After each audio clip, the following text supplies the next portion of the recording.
మన ప్రభు అయిన యేసుక్రీస్తు నామములో కూడి వచ్చిన మీ అందరికీ నా హృదయపూర్వకమైన వందనాలు. దేవునికి స్తోత్రం. హల్లెలూయా.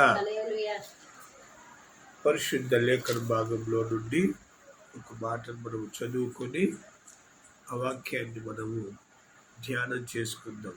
చదవండి. హబక్కుకు రాసినటువంటి పత్రిక, హబక్కుకు రాసినటువంటి గ్రంథము 2వ అధ్యాయము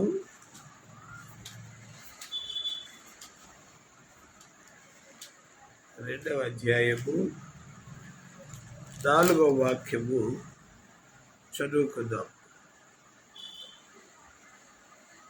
వారు యథార్థపరుడు కాక తమలో తాము అతిశయపడుదురు. అయితే నీతిమంతులు విశ్వాసమూలముగా బ్రతుకును. దేవునికి స్తోత్రం. హల్లెలూయా. నీతిమంతులు విశ్వాసమూలమున బ్రతుకుతారంట. నీతిమంతులు విశ్వాసమూలముగా బ్రతుకుతారు. బాగా గమనించండి. నీతిమంతులు విశ్వాసమూలముగా బ్రతుకుతారు. ఈ వాక్యాన్ని చదివినప్పుడు విశ్వాసమూలంగా బ్రతకటం ఏంటి? నీతిమంతులు విశ్వాసమూలంగా బ్రతుకుతారు అని మన బైబిల్ గ్రంథంలో పరిశీలించినట్లయితే, నోవాహు దేవుని దృష్టికి నీతిమంతుడిగా ఉన్నాడు అని చెప్పి బైబిల్ గ్రంథంలో ఉంది. చదువుతారన్నమాట. ఆదికాండము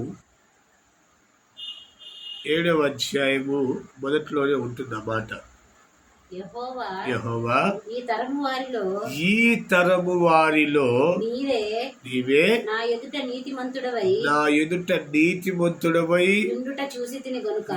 చూచి తిని గనుక నీవును నీ ఇంటి వారును ఓడులో ప్రవేశించుడి.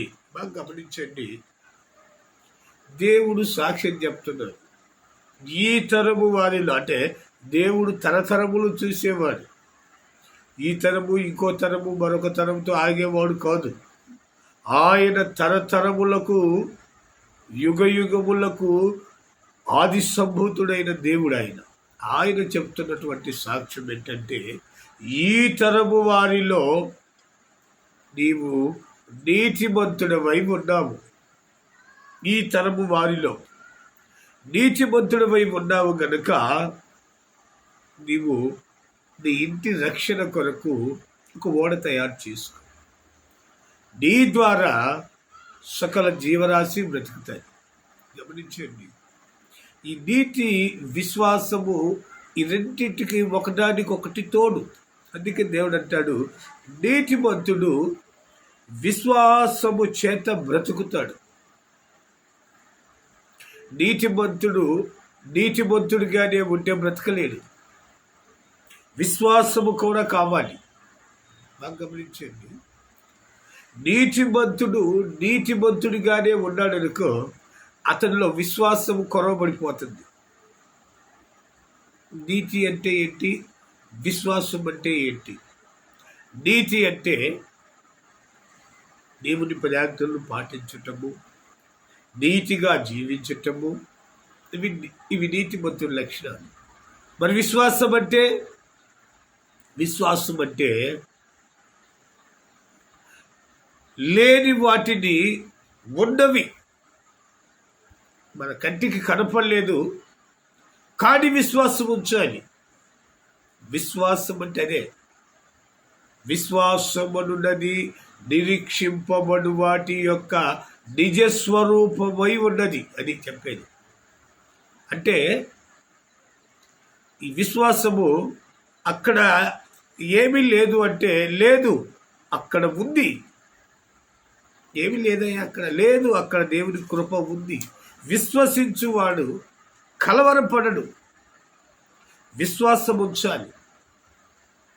మనకి ఎన్ని అవంతరాలు కలిగినా ఇన్ని పరిస్థితులు ఎదురైనా దేవుడు చెప్పిన మాట మీద మనము విశ్వాసంతో దాన్ని కొనసాగించాలి. విశ్వాసం లేకపోతే నువ్వు దాన్ని కొనసాగించలేవు. విశ్వాసం అనేది నిరీక్షింపబడు వాటి యొక్క నిజస్వరూపమై ఉంటుంది. ఆ విశ్వాసం లేకుండా మనము జీవితాన్ని సాధించలేమని దేవుని పరిశుద్ధ గ్రంథం చెప్తుంది. ఒకసారి చదవండి, రోమాపత్రిక 1వ అధ్యాయము 17వ వాక్యంలో ఒకసారి మనం చదువుకున్నట్లయితే ఈ విశ్వాసాన్ని గురించినటువంటి ఒక మాటను మనం చూస్తున్నాం. రోమాపత్రిక 1వ అధ్యాయము 17వ వాక్యంలో ఒక మాట ఉంటుంది, చదవండి. నీతిమంతుడు విశ్వాసమూలముగా జీవించునని రాయబడిన ప్రకారము విశ్వాసమూలముగా అంతకంతకు విశ్వాసము కలుగునట్లు దేవుని నీతి దాని యందు బయలుపరచాలి. ఈ నీతి, ఈ విశ్వాసము ఒకదానికొకటి పెనవేసుకొని కనపడతాయి. నీతిమంతుడికి విశ్వాసం ఉండాలి. విశ్వాసించే ఒక విశ్వాసికి నీతి కావాలి. ఈ నీతి దేవుడు చెప్తున్నాడు, నీతిమంతుడు విశ్వాస మూలమున బ్రతుకుతాడు. నీతిమంతుడు, నీతి ఉంది, విశ్వాసం ఉంటే అతను బ్రతుకుతాడు. నోవాహు బ్రతికాడు, తనతోటి వారందరూ జ్ఞానసమాధి అయిపోయారు, ఆయన మాత్రం బ్రతికాడు. కారణం, ఆయన నీతిమంతుడు అని దేవుడు సర్టిఫికేట్ చేశాడు. దేవుడు చెప్పిన మాట మీద విశ్వాసం చూపాడు. దేవుడు చెప్పినట్టుగా ఆయన పడవ తయారు చేసి గమనించాడు. నీతిమంతుడుగా ఉండకపోతే దేవుడు ఏర్పాటు చేసుకునేవాడు కాదు. విశ్వసించకపోతే, విశ్వాసం దేవుడు చెప్పిన మాట మీద ఆయనకు విశ్వాసం లేకపోతే ఓడ తయారు చేసేవాడు కాదు, రక్షించబడేవాడు కాదు. నీతి ఉన్నంత మాత్రం రక్షణ పొందేవాడు కాదు. నీతితో పాటు విశ్వాసాన్ని కూడా చూపాడు. దేవుడి మాటకు విధేయత చూపాడు. విశ్వాసం ఉండటం వలన తాను, తన కుటుంబము, జీవరాశులు అన్నింటినీ రక్షించుకున్నాడు. ఈ విశ్వాసం అన్నది అందులో ఉన్నటువంటి ఘనతను తెలియపరుస్తూ ఉంది. ఇంకో మాట కూడా చదవండి, గలతీ పత్రిక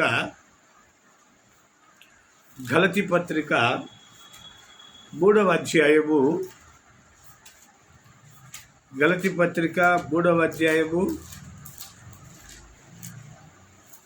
11వ వాక్యాన్ని ఒకసారి మనం చదువుకున్నట్లయితే, విశ్వాసం యొక్క పరిమాణం, ఈ నీతికి విశ్వాసానికి ఈ అంకెలు ఏమిటి, ఈ రెండింటికు సంబంధం ఏమిటో మనకు అక్కడ కూడా అర్థమవుతుంది. గలతీ పత్రిక 3వ అధ్యాయము 11వ వాక్యము, ధర్మశాస్త్రం చేత ఎవడును దేవుని ఎదుట నీతిమంతుడని తీర్చబడును. సంగతి స్పష్టమే. ఆ సంగతి స్పష్టమే. ఏలయనగా నీతిమంతుడు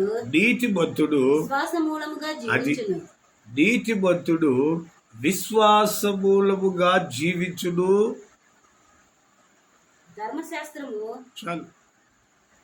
ధర్మశాస్త్రము నీతిని బోధిస్తుంది, ఇలాగ బ్రతకమని ఒక ఆజ్ఞ ఇస్తుంది.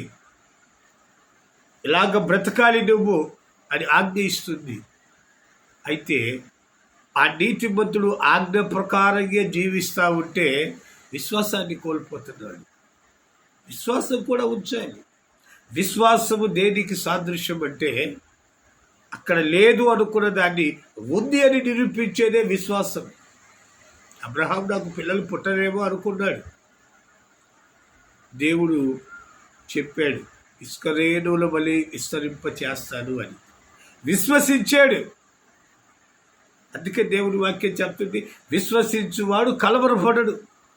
ఎన్ని ఇరుకులు రాని, ఇబ్బందులు రాని, అది ఉపద్రవాలు రాని, భయంకరమైన శోధనలు రాని, రోగాలు రాని, ఏదైనా కానీ విశ్వసించేవాడు కలవరపడడు. నీతిమంతుడు విశ్వాసం మూలంగా జీవిస్తాడు. ధర్మశాస్త్రం మూలముగా నీతిమంతుడిగా చేర్చబడతాడే తప్ప అతడు సంపూర్ణమైన భక్తిని కొనసాగించలేడంట. అందుకే చెప్తున్నాడు, నీతిమంతుడు విశ్వాసం మూలముగా జీవిస్తాడు. ఇంకో మాట కూడా చదవండి. హెబ్రీ పత్రిక 10వ అధ్యాయము 38వ వాక్యంలో ఒక మాట ఉంటుంది. హెబ్రీ పత్రిక 10వ అధ్యాయము 38వ వాక్యం ఒకసారి చదువుకుందాం.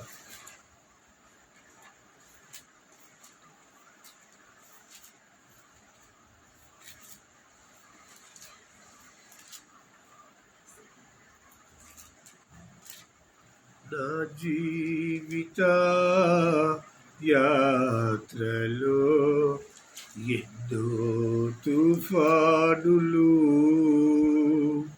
నా జీవిత యాత్రలో ఎన్నో తుఫానులు, అయినా నా యేసు నా పక్షమై ఉండగా, తుఫానుల నచి కెరటాల నాపి, తుఫానుల నచి కెరటాల నాపి నడిపించును నా యేసయ్యా. నా విశ్వాసమోడ యాత్ర కొనసాగుచున్నది, కొనసాగించే యేసు నాకు తోడుగా. తుఫానులైనా పెనుగాలులైనా, తుఫానులైనా పెనుగాలులైనా ఆపలేవు నా యాత్రను. ఆమేన్.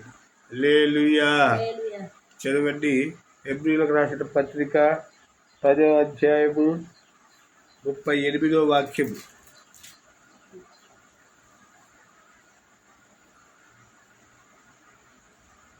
నా ఎదుట నా నీతిమంతుడైన వాడు నా ఎదుట నీతిమంతుడైన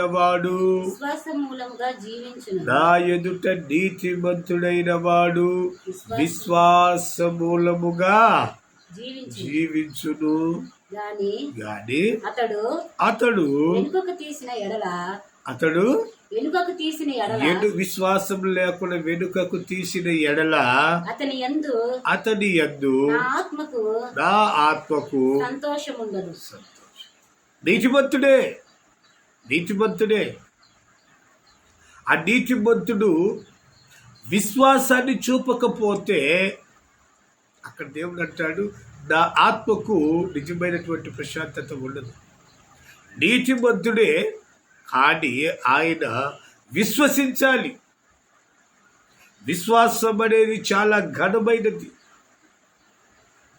అక్కడ ఉన్నది అని నమ్మాలి.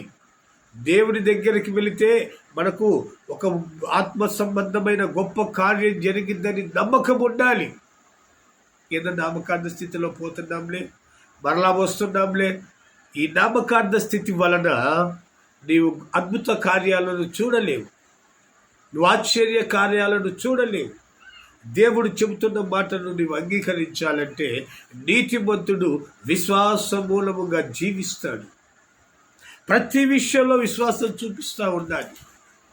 మనకిష్టమైన జీవించటం కాదు, విశ్వాసముగా జీవించాలి. ఈ విశ్వాసము అది ఎంత పరిమాణం అంటే, చదువు ఒక మాట చదవండి. 11వ అధ్యాయం హెబ్రీ పత్రిక 11వ అధ్యాయం 1వ వాక్యం చదవండి. విశ్వాసమనున్నది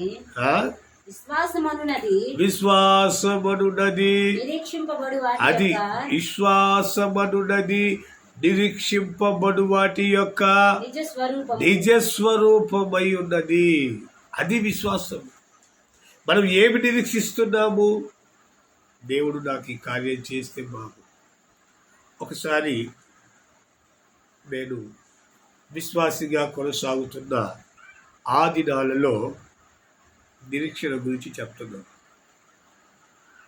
దేవుడి మందిరాలు బిల్డింగ్ చేస్తాను కదా, దేవుడి మందిరాలు కట్టాలనే ఆశతో దేవుడి మందిరంలో నాకు అప్పుడు ఒక పాత వెల్డింగ్ మిషన్ ఉండేది. దాంతో చేయాలంటే ఇబ్బందిగా ఉంటుంది. అందుకని దేవుడి మందిరంలో మేము పగలంతా దేవుడి పరిచర్యకి వెళ్ళేవాళ్ళం. రాత్రంతా దేవుడి పరిచర్యకి వెళ్ళి సైకిళ్ళ మీద పోయి సువార్త ప్రకటించి సేవకులకు అండగా నిలబడేవాడిని. రాత్రులు ఇంటికి వచ్చి తర్వాత ఇంటికి వెళ్ళి పడుకునేవాడిని కాదు, మందిరంలో పడుకునేవాడిని బాధ్యతగా. ఆ మందిరంలో పడుకున్నప్పుడు మోకరించి ప్రార్థించేవాడిని.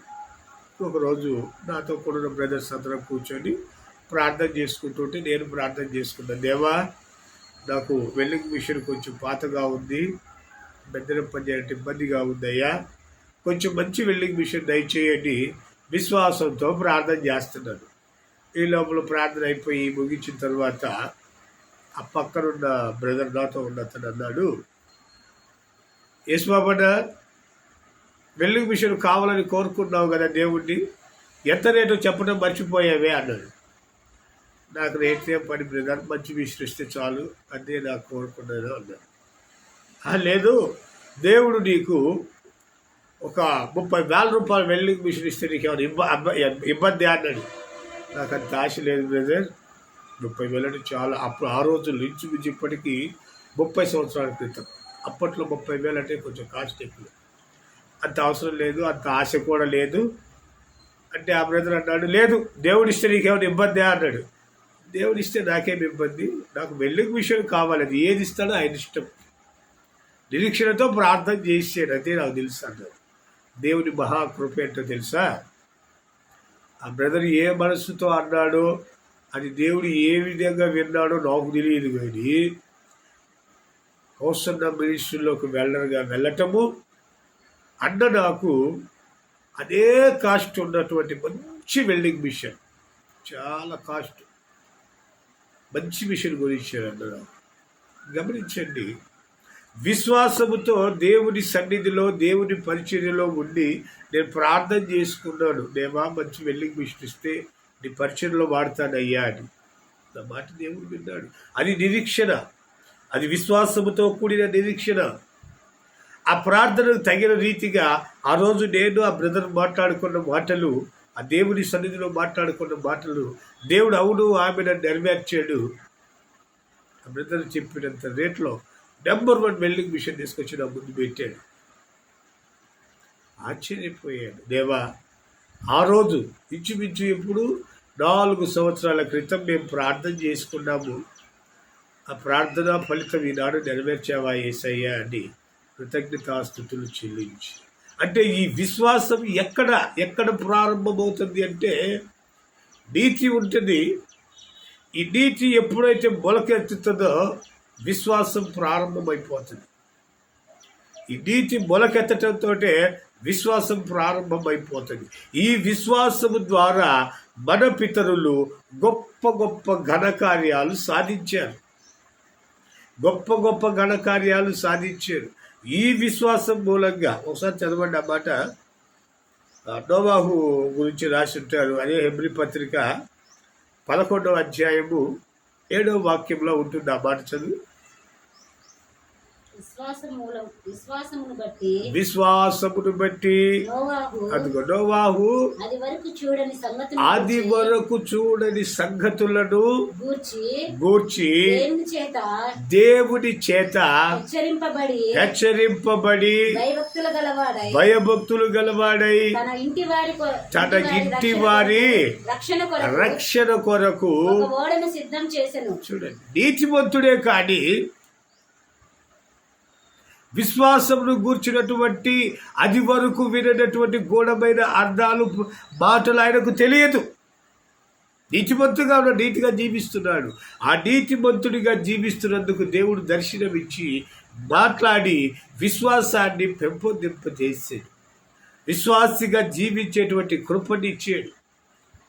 ఇక కిందికి మీరు చదువుకుంటా వెళ్తే అబ్రహాము విశ్వాసం గురించి, ఆ తర్వాత మోషే విశ్వాసం గురించి, ఇక వాళ్ళ పట్టిక విశ్వాస వీరుల పట్టిక మొత్తం రాయబడింది కిందికి.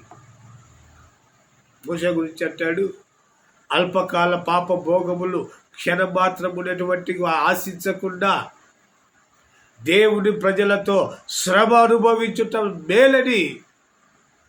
చూడండి, విశ్వాసమును బట్టి వారు పొందబోయేటువంటి ఆ ఘనత కొరకు, వారు పొందబోయేటువంటి ఆ పునాదులు కలిగిన పట్టణము కొరకు వారు ఆశించారు. ఆ వాగ్దాన దేశము కొరకు ఎదురు చూచారు. గమనించారు. ఇవంతా విశ్వాసాన్ని బట్టి. ఈ విశ్వాసం లేకపోతే మనం దేవుణ్ణి చూడలేము. ఈ విశ్వాసం లేకపోతే గొప్ప కార్యాలు, అద్భుత కార్యాలు మనం చూడలేము. ఈ విశ్వాసం గురించి మీకు ఎందుకు తెలియజేస్తున్నానంటే, భయంకరమైన శోధన వచ్చింది నాకు. భయంకరమైన శోధన. ఎంత భయంకరమైన శోధన అంటే 30 రోజులు కడుపు నిండా అన్నం తినలేదు. 3 ముద్దలు, తండ్రి కుమార పరిశుద్ధాత్మ. ఇక 4వ ముద్దకు చేత కాదు, 3 చిన్న చిన్న ఆడితోటే నా బ్రతుకు 30 రోజులు. కారణం ఏంటంటే భయంకరమైన శోధన. దేవుని పని, చర్చి పని ఆగిపోయింది. ఇల్లు చేయలేకపోతున్నారు. నడిచే ఓపిక లేదు. కళ్ళు తిరిగిపోతున్నాయి. శోధన. నీతిమంతుడిగానే ఉంటే కుదరదు. విశ్వాసం కూడా కావాలి. విశ్వాసం ఏంటి? దేవుడు, నా దేవుడు, మన దేవుడు, మనల్ని ప్రేమించి నడిపిస్తున్న మన దేవుడు మన ఎడల గొప్ప కార్యాలు జరిగిస్తాడు.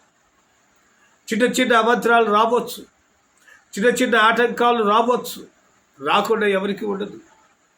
అయితే వాటి వల్ల మనము విశ్వాసంలో సన్నగిల్లిపోకూడదు. విశ్వాసంతో ముందుకు వెళ్ళిపోవాలి. విశ్వాసంతోనే జీవించాలి. విశ్వాసాన్ని వదిలిపెట్టకూడదు. గమనించండి, భయంకరమైన శోధన వచ్చేసింది అబ్రహాం గారికి. అలాంటి పరిస్థితులలో దేవుని వైపు తదేకంగా చూస్తూ కూర్చున్నాడే తప్ప విశ్వాసాన్ని కోల్పోలేదు. విశ్వాసాన్ని పక్కన పెట్టి యుద్ధానికి రెడీగా లేదు. విశ్వాసముతో దేవుని కొరకు కనిపెడతా ఉంటే దేవుని వాక్కు అబీమెలెకు దగ్గరికి వెళ్ళింది. జాగ్రత్త రాజు, జాగ్రత్త.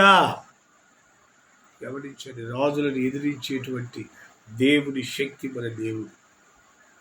అధికారులను ఎదిరించే దేవుడు మన దేవుడు. తను నమ్ముకున్న బిడ్డల కొరకు ఆయన ఏదైనా చేయగలడు.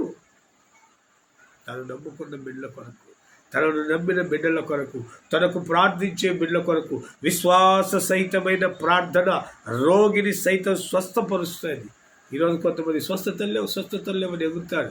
విశ్వాస సహితమైన ప్రార్థన చెయ్యి. విశ్వాసంతో చెయ్యి. నా దేవుడు చేస్తాడని నమ్మకంతో చెయ్యి. నా దేవుడు నన్ను రక్షిస్తాడని బ్రతుకు. నా దేవుడు నా అప్పులు తీరుస్తాడని విశ్వసించు. విశ్వసించిన వాడు కలవరపడడు. విశ్వాసంతో చెయ్యి. విశ్వాసం లేకుండా నువ్వు ఏదో సాధించాలనుకుంటే నువ్వు అక్కడే ఆగిపోతావు. విశ్వాసం, దేవుడు నాకు చేస్తాడు, నా దేవుని యందు నేను విశ్వాసము కలిగి జీవిస్తున్నాను, నా దేవుడు నాకు ఈ గొప్ప కార్యం చేస్తాడని నువ్వు యథార్థంగా ప్రార్థించినట్లయితే దేవుడు నీకు ఏమి తక్కువ చేయి. నీకు సమస్తము సమకూరుస్తాడు. దేవుని నమ్మి వ్యర్థంగా పాడైపోయిన వాళ్ళు నాకు తెలిసి ఎవరూ లేరు. దేవుడిని నమ్మి బాగుపడిన వారు కోకొల్లలుగా ఉన్నారు. అదంతా ఈ లోక సంబంధమైనది కావచ్చు, కానీ పరలోక సంబంధమైన ఆ ఘనత కొరకు ఎదురు చూడండి.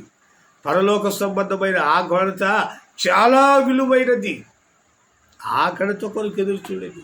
ఒకసారి చదవండి, హెబ్రీ పత్రిక 11వ అధ్యాయం 24వ వాక్యాన్ని కూడా ఒకసారి చదవండి. 11:24. అదిగో మోషే పెద్దవాడైనప్పుడు అదిగో విశ్వాసమును బట్టి ఐగుప్తు ధనము కంటే క్రీస్తు విషయమైన నింద గొప్ప భాగ్యమని ఎంచుకొని అల్పకాల పాప భోగములు అనుభవించుట కంటే దేవుని ప్రజలతో శ్రమ అనుభవించుట మేలని. చాలు. దేవుని ప్రజలతో శ్రమ అనుభవించుట మేలు. అల్పకాల పాప శ్రమలు నాకు అవసరం లేదు. రాజకుమారుడు అనుకొని రాజభోగాలు అనుభవించాల్సిన అవసరం నాకు లేదు. దేవుడి బిడ్డలతో శ్రమ అనుభవిస్తాడు. విశ్వాసమును బట్టి రాశారు అక్కడ. ఆయనకు విశ్వాసము, అచంచలమైనటువంటి విశ్వాసముతోటి దేవుడి బిడ్డలతో శ్రమ అనుభవించేదానికి సిద్ధపడ్డాడు. ఎన్ని శ్రమలు అనుభవించాడో బైబిల్ చదివితే అర్థమవుతుంది. మోషే గారు కాసిని శ్రమలు అనుభవించలేదు, భయంకరమైన శ్రమలు అనుభవించాడు. భయంకరమైన పరిస్థితులు ఎదుర్కొన్నాడు. అలాంటి భయంకరమైన పరిస్థితులలో దేవుడు విడిపించి, రక్షించి, కాపాడి ఆయనకు ఒక ఉన్నత జీవితాన్ని దేవుడు ప్రసాదించాడు. దూరముగా పాలు తేనెలు ప్రవహించు కనాను దేశాన్ని చూసి ఇశ్రాయేల్ జనాంగాన్ని దేవుని యొక్క నిర్ణయం ప్రకారము నడిపించాడు. దేవుని చిత్తమైన 10 ఆజ్ఞలను ఈ భూమి మీదకి తీసుకొని వచ్చాడు. అంత గొప్ప దీవెన శ్రమ అనుభవించేదానికి నిర్ణయించుకున్న మోషేకు దేవుడు ఇచ్చాడు. అది చెప్తున్నాడు. రాజభోగాలు అనుభవిస్తూ ఎవడానబోతే నాకేమి, నేను కమ్మగా తినాలి, నిద్రపోవాలి, నాకు ఇదే చాలనుకుంటే ఈ గొప్ప ఘనతను పొందేవాడు కాదు. అది చెప్తున్నాను నేను. విశ్వాసము చేతనే ఈ గొప్ప ఘనతను, కీర్తిని పొందాడు. అదే రాజకుమారుడిగా ఉంటే ఎంతోమంది రాజకుమారులు పుట్టారు, చనిపోయారు, వారికి ఘనత లేదు. అయితే మోషే అల్పకాల పాపభోగములు అనుసరించలేదు. దేవుడి బిడ్డలతో శ్రమ అనుభవించేదానికి నిర్ణయించుకున్నాడు. గమనించండి. నోవాహు వాడు చేస్తా ఉంటే జనాలు ఎక్కిరిచ్చాడు. ఏం పిచ్చి నీకేమైనా పిచ్చి పెట్టిందే? ఎక్కడ వరదలు వచ్చి, ఎక్కడ వర్షాలు వచ్చి, ఎక్కడ కొట్టుకుపోతారా బాబు? అయితే వాళ్ళే బాబు, నా దేవుడు నాకు చెప్పాడు, నేను చేస్తాను, నా దేవుడి చిత్తాన్ని నేను నెరవేరుస్తున్నాను. నేను అడవిలో మా చర్చి కడుతుంటే అందరూ అదే అంటాడు. ఏది ఇళ్లలో కట్టుకోవాలి కానీ ఏదో తీసుకెళ్ళి అక్కడ అడవిలో కట్టుకుంటా, దేవుడు చెప్పాడు నేను చేస్తున్నాను. ఎందుకు కట్టిస్తున్నాడో ఆయనకే తెలియాలి, నాకేం తెలుసు? ఆయన కట్టమన్నాడు, నేను కడుతున్నాను, నాకు ఇదే తెలుసు. గమనించు. దేవుని యొక్క అత్యున్నతమైన కృప ఆయన బిడ్డలకు ఆయన ప్రత్యక్షపరిచినప్పుడు ఆ పిలుపుకు లోబడితే దేవుడు నిశ్చయముగా ఆశీర్వదిస్తాడు. చివరికి ఒక మాట చదవండి. హెబ్రీ పత్రిక 11వ అధ్యాయము 31వ వాక్యాన్ని చదవండి.